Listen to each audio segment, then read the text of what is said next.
siz nəyi inkar edirsiniz? Amma bunun üzərindən durur Quran-ı Kərimə 30 cildlik təfsir yazır. 200 ildən sonra yazılmış kitablardır, nağıl kitablarıdır. Bunlar Qurana rəy vermək istəyirlər. Biz bunları qəbul etmirik. Yaxşı. Var sünnətül vaqiyə, yəni faktiki sünnə. Yəni peyğəmbərin zamanında yaşayırıq. Peyğəmbərdən bir məsələni dinləyirik. Yəni, bu günləri əlimizdə olan kitablarda Məkkiyədir. Əgər bir şəxs bütün hədisləri, sünnətül Məkkiyəni, hamısını bir gözə yığırsa, hamısını bir adı altında dəyərləndirirsə, bu adam mütəxəssis deyil. Allahın salamı, rəhməti və bərəkəti sizin üzərinizdə olsun, əziz və dəyərli Quran sevərlər. Bugündən etibarən biz həm söhbətim, dəyərli din xadimi, dostum, qardaşım Samir Əzizovla birlikdə yeni bir müzakirəyə başlamaq istəyirik. Bu da ki, ondan ibarətdir ki, bundan sonra biz hansısa bir aktual bir ayəni götürüb, onu müzakirə edəcəyik. Bu barədə rəylər, fikirlər, çıxarışları müzakirə etməyə çalışacağıq. Nə üçün belə bir layihəyə, belə bir fikir mübadiləsinə ehtiyac yarandı? Bunu öncə sizlərə deyim. Çünki son zamanlar bunu müşahidə edirik ki, sıravi bir insanlar sosial şəbəkələrin gücündən istifadə edərək özlərinə bir platforma açırlar və orada Quran ayələrini öz rəylərinə, öz zövqlərinə uyğun təfsir etməyə çalışırlar. Və deyirsiniz ki, nə gözəl, azad fikir var, hər kəsən öz fikirlərini bölüşə bilər. Bəli, biz bununla tamamilə razıyıq. Lakin və amma bəzən elə olur ki, insanların ayinləri, ibadətləri, Allahla olan rabitələri arasında çat yarana bilər. Burada bir uçurum yarana bilər və bunun məsuliyyəti kimin boynunda olacaq? Yaxşı, o sözü deyən kəsin üzərinə məsuliyyət düşə bilər, lakin həm də ali ilahiyyat elmləri üzrə təhsil almış kəslərin də üzərinə bir məsuliyyət düşmüş olur ki, bəs siz bu məsələdə niyə müdaxilə etməmisiniz? Siz nə üçün bu məsələləri müzakirəyə çıxarmamısınız? Ona görə də bugündən istənilən hansısa bir aktual ayə barəsində, zərurət yaranan ayə barəsində dəyərli qardaşımla söhbət edəcəyik. Bu günləri əsas məsələ, mövzu kimi müqəddimə olaraq biz Quranı qəbul edirik və Qurandan başqa heç nəyi qəbul etmirik. Hədis və bu kimi şeylər boş şeydir. Quran var, ağlımız var, nə tələb olunursa biz onunla da gedəcəyik deyən kəslərin şübhəsinə cavab verməyə çalışacaq. Mən indi söz verə bilmərəm ki, bunu bir çıxışda mühazirədə edə biləcəyik və yaxud da ki, başqa videolara da ehtiyac duyulacaq, onu deyə bilmərəm. Hər halda bu günləri bu suala cavab tapmağa çalışacağıq. Siz nəyi inkar edirsiniz? İndi Samir müəllim o barədə sünnə barəsində izah gətirəcək ki, əziz zəhmətkeş, Qurandan başqa heç nəyi qəbul etmirik deyənlər, siz nəyi inkar edirsiniz? İndi nəyi sualını dəyərli Samir qardaşımız izah verəcək. Mən də Fərdi müəllimə qoşuluram, onun fikirlərinə qatılıram. İlk növbədə izləyiciləri salamlayıram ki, bu olduqca vacib məqamlardır. Xüsusən Quran sevərlər üçün bu nəzərdə tutulmuş layihə deyək, platforma deyək, çox vacib, aktual məsələlərə toxunulacaq deyə diqqətiniz burada olsun istəyərdim. Fərdi müəllimin toxunduğu məsələyə gəldikdə isə biz müəyyən mənada iddiaçı şəxslərlə bir məsələdə ortağıq ki, Quran mərkəzi nöqtədir, istinad nöqtəsidir. Və Quran mərkəzi nöqtə olduğuna görə istinad nöqtəmiz Quran olacaq. Yəni, Quran əsaslı danışılacaq. Sadəcə, ümumiyyətlə, ilk növbədə bir şey bildirək ki, Qurana istinad olunduğu zaman hansı iddia əsasında istinad edəcəyik? Bu çox önəmlidir. Əgər biz alimlərin rəylərini, nəzərlərini, fikirlərini gətirəcəyik və bu məsələyə daha akademik formada baxacaqsa, bu məsələlərə öz fikirlərimizi və öz fikirlərimizdən əlavə təkidlə, hökm kimi öz fikirlərimizi gətirəcəyiksə, bu zaman Peyğəmbərin sıra dışı edilməsi, Peyğəmbərin dövrədən çıxarılması məsələsinin üzərində dayanmalıyıq. Niyə Peyğəmbər bu zaman dövrə kənarında buraxılır? Əgər bir şəxs Quran barəsində qəti şəkildə hökm olaraq bir fikir bildirirsə, Peyğəmbəri niyə dövrədən çıxardır? Məsələn, bir adam iddia edir ki, Peyğəmbər sünnəsinin Quranı izah etməyə qüdrəti çatmır. Amma bunun üzərindən durur, Quran-ı Kərimə 30 cildlik təfsir yazır. İzahlar gətirməyə çalışır. 30 cilddə Quran ayəsinə şərh verməyə çalışır və verdiyi zaman qəti şəkildə fikir bildirir ki, ayənin bağlamı, ayənin mənası bundan ibarət. Üzr istəyirəm Samir müəllim.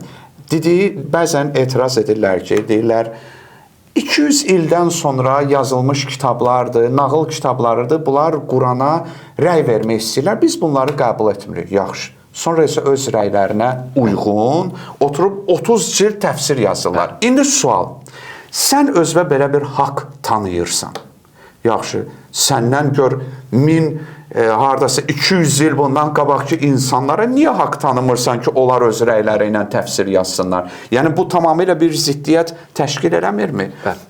İndi Samir müəllim, o keçidi üçün, o deyirsiniz, indi inşallah biz bəzi ayələrə də toxunacaq ki, o çox aktual sözdür ki, niyə Peyğəmbəri sıra dışı edirsən? İndi bu məsələlərdən ən zərurisi budur ki, sünnə deyərkən, indi sünnə deyəndə bizdə hədis deyilir. Onun üçün sizin əlavə dərslərimiz var. O izləyənlər izləsinlər ki, sünnə nə olan şeydir. İndi bizdə sünnə deyilərkən elə bilirlər ki, kitabı açırsan, filan hədis çıxıb ki, badımcan harada iman gətirdi, nə bilim, dəvənin, nə bilim, salatı belə getdi, filan getdi. Elə bilirlər ki, hədis deyilərkən bu nəzərdə tutulur.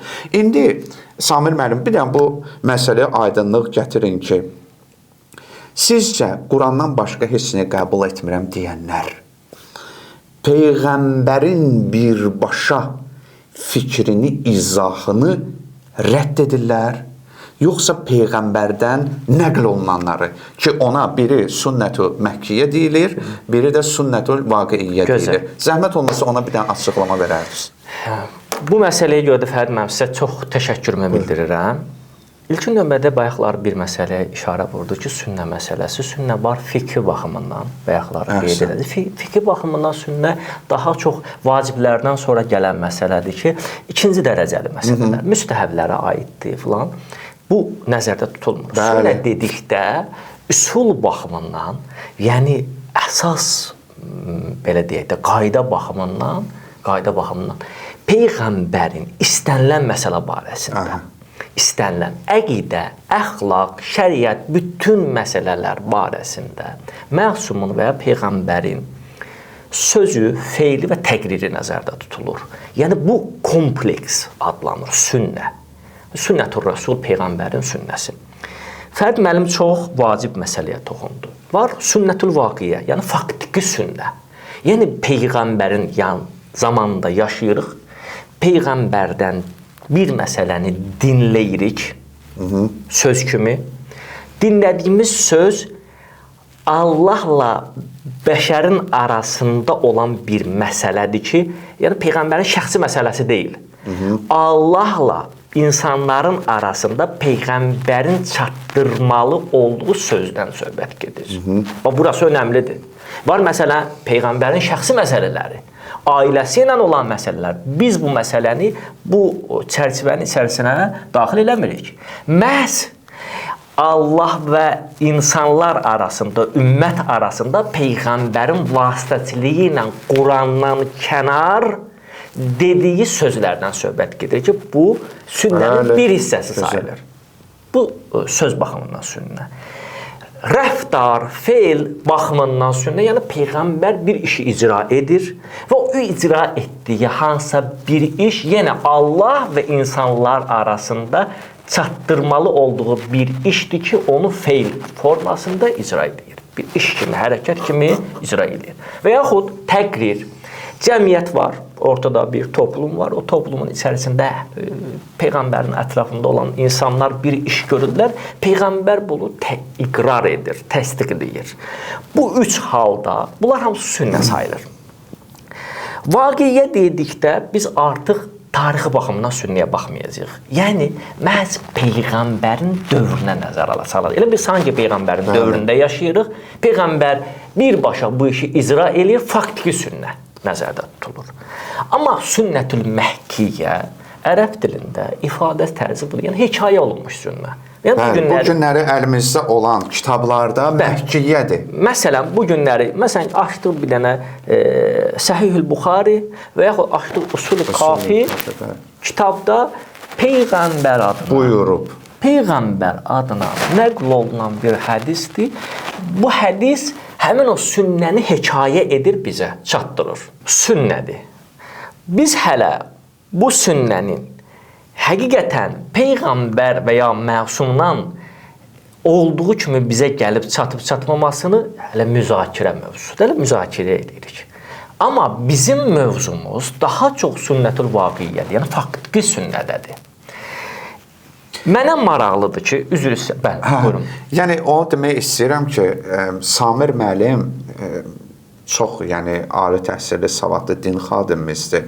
Ola bilər ki, bəzi insanlar, məsələn, bəzən ifadələri çətin gələr. Sözsüz ki, Samir müəllimin də ki, bu çox oturub mütaliə etməsindən, araşdırıb tədqiqat etməsindəndir. Çünki özü müəllim insandır. İndi mən də bəzən o fikirləri daha bəsit, sadə dildə də indi ifadə etmək istəyərəm ki, yəni, məsələ burasındadır ki, var, Həzrəti Peyğəmbərin dövründə, məsələn, mən gəlirəm, Peyğəmbərə deyirəm ki, Quranda namaz yoxdur. Salat başqa mənadadır. Peyğəmbər deyir ki, yox, sən səhv deyirsən. Mən də qayıdıb deyirəm ki, Peyğəmbərə, yox, Quran var aramızda, başım var, mən belə başa düşürəm. Mənim haqqım çatır bunu deməyə, çünki bu vaqeyi məsələdir ki, Peyğəmbər mənə desə ki, budur, bu deyil. Mən nə deməliyəm? Mən də özümü onunla bərabər hüquqlu tutmalıyam ki, xeyr olayım. Mən də belə düşünürəm, mən belə eləyəcəm. Bu ayrı məsələ. Yəni, ey hədis və sair inkarçılar, siz bunu da inkar edirsiniz. Yəni, Peyğəmbərlə mən bərabər hüquqluyam. Peyğəmbər Quran barəsində nə deyə bilərsə, mən də onu deyə bilərəm. Yəni, mənim ağlım var, vəssalam. Mən də başa düşürəm. İddianızı deyin. Birinci iddianızı deyin. Və ya, ikincisi də ki, məhkiyyət. Məsələn, indi müasir hədis kitabları var. Və mənim əlimə gəlib çatıb ki, Peyğəmbər sallallahu aleyhi və aleyhi və səlləm belə buyurub. Və mən qayıdıb deyirəm ki, Həzrəti Peyğəmbərin sözü mənim gözüm üstündə. Mənə nə əmr versə, mən onu yerinə yetirərəm. Amma mən şübhə edirəm, şək edirəm. Görürsən, bu sözü həqiqətən Peyğəmbər buyurub ya buyurmayıb. Mən şək etdiyimə görə, ona görə mən işimi bu əsasda tuturam. Bu mövqeydəsiz, yoxsa siz ümumiyyətlə Peyğəmbərin rəyini rədd edirsiniz. Baxın, yəni iddianızda səmimi olmağa çalışın. Birincini rədd edirsiniz, yoxsa ikinci? Birinci halda, Fərid müəllim dediyi kimi, birinci halda Peyğəmbər dövrədən kənarda qalır. Bəli. Yəni, Peyğəmbər olur, statusu olur bizi kimi. Bəli. Faktiki sünnəni, Peyğəmbər sözünü bizim sözümüz kimi qəbul etdiyimiz zaman sadəcə mərkəzdə Quran olur. Elə bir, mənim Qurana müraciət elədiyim, başa düşdüyüm hansısa bir fikir kimi Peyğəmbərin başa düşdüyü fikir eyni statusda olur. Bəli. Eyni statusda olur. Olur Peyğəmbər adi bir insan. Adi bir insan. Paştalyon kimi. Paştalyon yəni adama deyiblər ki, bunu çatdır və səlam, o da gəlib mənə çatdırıb. Bunu gətirdi, bəli, Quranı gətirdi, bizə çatdırdı. Bu barədə onun danışma səlahiyyəti nə qədərdirsə, mənim də danışmaq səlahiyyətim o qədər. Bəli. Belədirmi? Belədirmi? Biz bunu mu inkar edirik? Yoxsa, bayaqları Fərdi müəllim dediyi kimi, yoxsa tarixin süzgəcindən keçib gəlmiş olan Peyğəmbər adına nəql olunan hədisləri, yəni sünnə adına nəql olunan hədisləri inkar edirik. Bəs biz bu ayırt eləməliyik. İndi, əslində hər iki statusda olan inkarçıya cavabları var. Əhsən, bəli. Hər iki statusda. Aydın məsələdir ki, Peyğəmbər adına nəql olunan hədislərin inkarçıları ayrı bir kontekstdə, ayrı bir formatda cavablandırılmalıdır.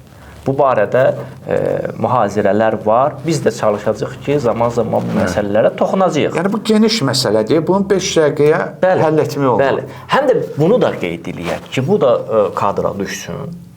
Əgər bir şəxs bütün hədisləri, Sünnətül Məhkiyyəni hamısını bir gözə yığırsa, hamısını bir adı altında dəyərləndirirsə, bu adam mütəxəssis deyil. Bəli, Bir mənada şəkildə. Niyə? Çünki Peyğəmbər hədisləri hamısı eyni kateqoriyada deyil. Bəziləri o qədər adam vasitəsilə nəql olub ki, onun qarşısında insan əllərini qaldırır ki, bu söz Peyğəmbər sözüdür. Bəli. Bəzi sözlər var ki, söyləyəni çox azdır. Yəni, şəriət baxımından o hədislərin qəbul olunması bəli səhihdir, amma etiqad baxımından o məsələlər müzakirə olunmalıdır. Amma o adam ki, bütün hədisləri, yəni Sünnətül Məhkiyyəni, hekayə olunmuş sünnəni, hamısını bir gözdə rədd edirsə, bu adamın hədis üsulundan Qəti xəbəri yox. Xəbəri yoxdur.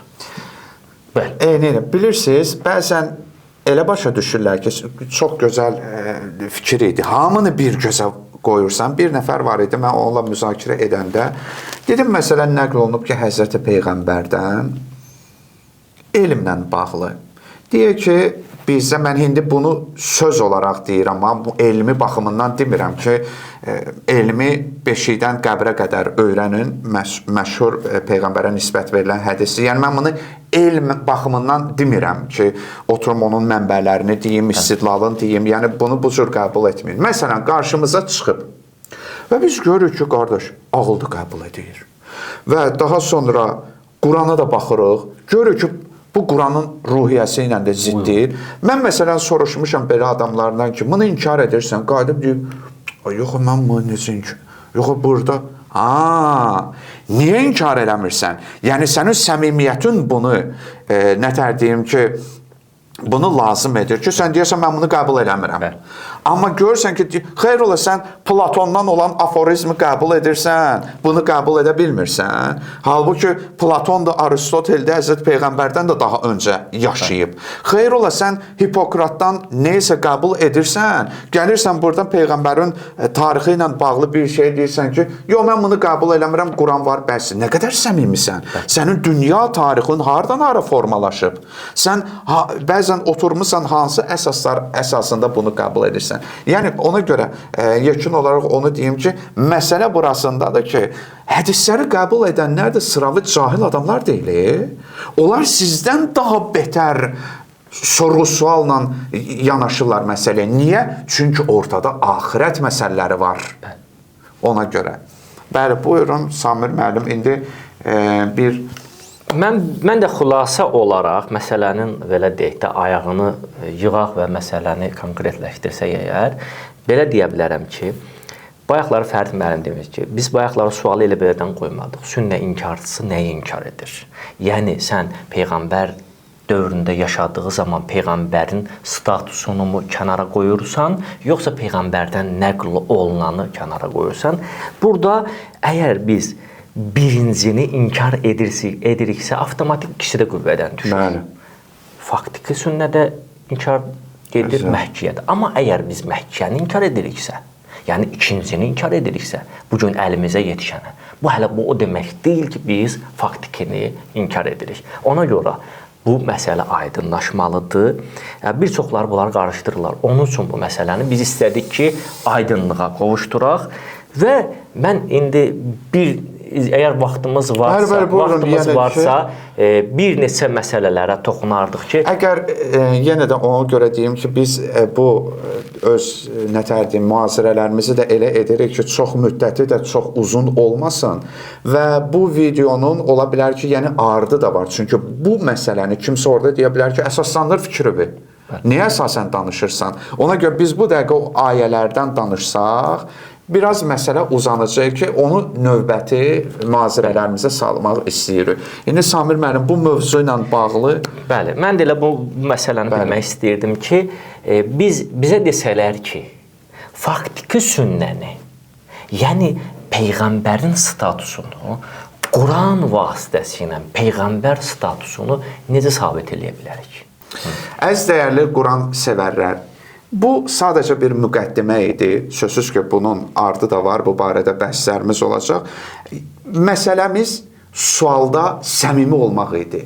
Yəni, sən niyə araşdırırsan? Sən Peyğəmbərlə üzbəüz olduqda Həzrəti kənarlaşdırıb, ona sadəcə bir elçi kimi yanaşıb, sən kənara çəkil, indi Quran var, mən var. Bu cür yanaşırsan, sənin dərdin budur, yoxsa sən sadəcə deyirsən ki, mən nə bilim, Peyğəmbərdən gəlib mənə çatan hədisdə mən şəkk edirəm. Və şəkk edirsənsə, hansı məsələdə şəkk edirsən, bu özü də dərəcəlidir. Yəni, onu da demək istəyirəm ki, mənim əzizlərim, hədis və sünnəni qəbul edənlər də Qurana daha çox yaxınlaşmaq üçün bunu edirlər. Əlbəttə, bu iddiada deyilir ki, Quran mübhəmdir, Allah Teala bəndəsinə qaranlıq bir şey nazil edib. Yox, haşa. Sadəcə olaraq, mən həmişə deyirəm, tutalım, kimsə həkim olmaq istəyirsə, demək olar ki, tibb dərsliklərini götürsünlər, mənə versinlər. Desinlər ki, oxu, bundan sonra gərginən haradasa əməliyyat elə.